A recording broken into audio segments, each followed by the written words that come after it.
नमस्कार दोस्तों, पीटेक एपिसोड में फिर से एक बार आपका स्वागत है। और आज के वीडियो में हम जानेंगे मल्टीपल गियर ट्रेन का जब रेशियो निकालना है तो उसका रेशियो हम कैसे निकालेंगे। इसके पहले वाले वीडियो में मैंने बात किया था कि दो गियर है आमने सामने या दो पुल्ली है आमने सामने, तो उसका गियर रेशियो कैसे निकालेंगे। लेकिन अभी हम इस वीडियो में आपसे बात करेंगे कि अगर मल्टीपल गियर आपस में कनेक्ट है, जैसे कि हमारे पास अभी ये इमेज है जिसमें एक दूसरे से 4 गियर मैच है और एक दूसरे से 4 गियर कनेक्ट है, तो हम इसका रेशियो कैसे निकालेंगे। तो फार्मूला जैसे पिछले वीडियो में बताया था सेम वही फार्मूला रहेगा, लेकिन ड्राइवर और ड्रिवन इसको मानते हैं, अभी ड्राइवर और ड्रिवन इसको मान के चलेंगे। तो अभी हम चलिए शुरू करते हैं कि सबसे पहले हम कौन सा गियर का रेशियो निकालेंगे।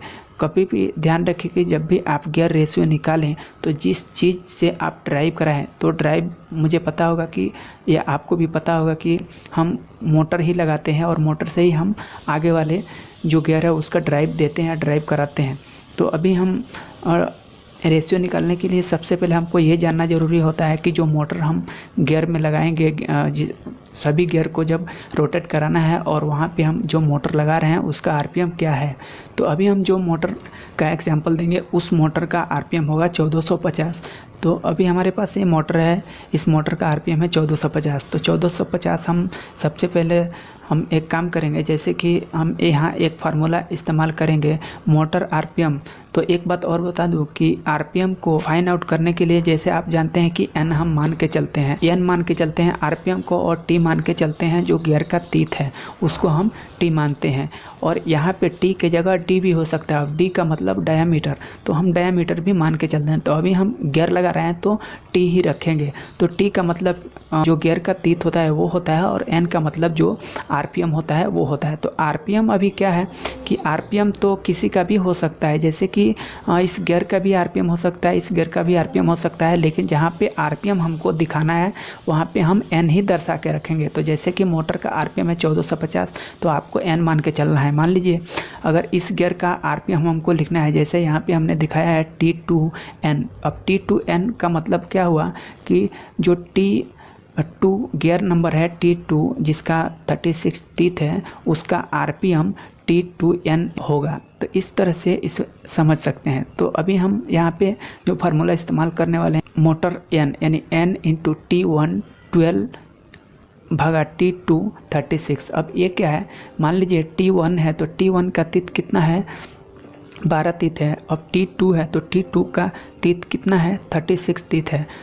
तो मोटर आरपीएम इंटू T1 12 भागा T2 36 बराबर T2 का N यानी T2 का आरपीएम निकल के आएगा। तो इसके पहले वाले जो वीडियो में मैं जिक्र किया था उसमें आप इसका मतलब समझ गए होंगे कि उसमें हम सेम इसी तरह से बताया था, लेकिन यहाँ T है, यहाँ पे D यानी डायमीटर के हिसाब से बताया था जो पुल्ली का आरपीएम होता है। यहाँ पे अगर पुल्ली लगाना है तो डी लगाएंगे और गियर लगा रहे हैं तो हम टी मान के चलते हैं। तो यहाँ पे जैसे मान लेते हैं कि यहाँ पे हमारे जो मोटर का आरपीएम है वो 1450 है, फिर उस पे जो गियर लगाएंगे वो 12 तीत का गियर लगाएंगे, और उसके यानी उसके अपोजिट साइड में उससे जो कनेक्ट गियर है उसका तीत है 36। तो अभी हम 1450 गुणा 12 भागा 36 बराबर 483.33 इसका आरपीएम निकल के आएगा। मतलब इसका कौन सा का आरपीएम है, ये जो रेड गियर है यानी जो ड्रिवन गियर है उसको हम उसका आरपीएम निकल के आएगा। तो अभी जान लेते हैं ड्राइवर और ड्रिवन गियर। तो मुझे पता होगा कि पिछले वीडियो में आप देखे होंगे तो उसका ड्राइवर और ड्रिवन क्या होता है उसके बारे में समझ गए हैं। तो जो ड्राइवर गियर वो होता है जो घुमाता है। तो अभी यहाँ पर ड्राइवर गियर कौन सा है, जो मोटर के ऊपर हम चढ़ा रखे हैं जिससे हम 1450 से 12 गुणा कर रहे हैं, वो हमारा ड्राइवर गियर होगा। और ड्रिवन गियर का आरपीएम हमको जानना है, तो जो 36 है यानी जो 36 टी है वो इसका तीत है, नंबर ऑफ तीत 36 है, उससे हम डिवाइड करेंगे तो इसका आरपीएम निकल के आएगा। तो अभी 1450 इंटू 12 डिवाइड बाई 36 बराबर 483.33 इसका आरपीएम निकल के आएगा। अभी बात आता है कि इससे जो दूसरा गियर कनेक्ट है उसका आरपीएम कैसे निकालेंगे।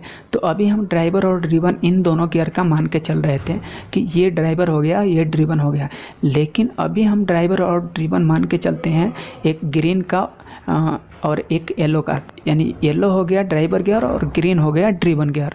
तो इस तरह से इसको हम मान लेते हैं। अब इसका आरपीएम निकालेंगे तो सबसे पहले मैं बताया था कि जो भी चीज़ मतलब ड्राइवर गियर पे लगा रहे हैं, मोटर लगा रहे हैं, तो मोटर का आरपीएम जानना ज़रूरी है। तो मोटर का आरपीएम हमारे पास था, तभी हम रेड वाला जो गियर है उसका आरपीएम हम निकाल पाए थे।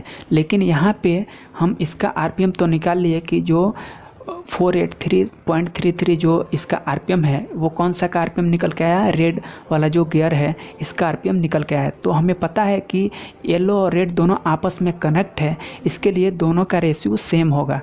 तो अभी हम इसका येलो का रेशियो तो मिल गया, अभी हम फिर यहाँ से गुणा करेंगे। तो कैसे करेंगे, जो इसका आरपीएम है यानी RPM into T divide by सामने वाला गियर की तीत। तो यहाँ पे T3 क्या है, जो येलो गियर का तीत है, और N क्या है, येलो गियर का आरपीएम। अब भाग किससे करेंगे, जो इसके अपोजिट साइड यानी इसके विपरीत साइड जो गियर है यानी जो ग्रीन गियर है वो क्या है, T4 है। T4 का तीत कितना है, 40 तीत है यानी 40 तीत है।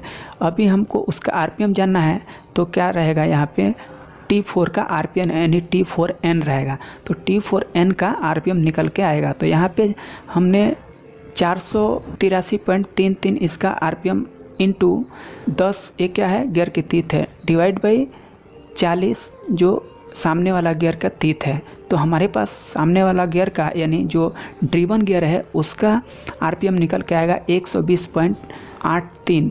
तो यानी 120.33 इसका आरपीएम निकल के आ जाएगा। तो मुझे ऐसा होगा कि ये समझ गए होंगे। फिर से एक बार रिपीट कर दूं कि जब भी हम ड्राइवर और ड्रिवन गियर का आरपीएम निकालते हैं तो पहले हम ड्राइवर और ड्रिवन इसको मान के चल रहे थे, अभी हम ड्राइवर और ड्रिवन इसको मान के चलेंगे, इन दोनों गियर का, तब जाके आपको आउटपुट का आरपीएम निकल के आएगा। तो मुझे आशा होगा कि समझ गए होंगे।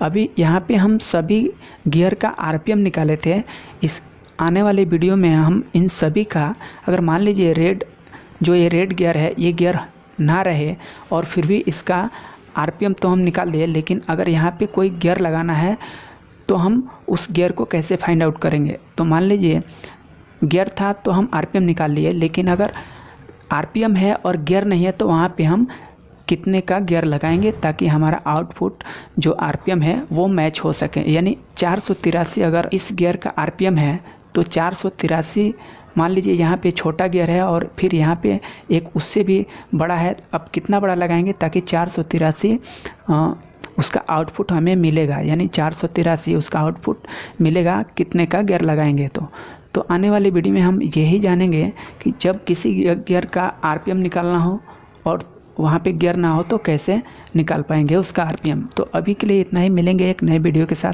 जब तक के लिए आपका बहुत बहुत धन्यवाद।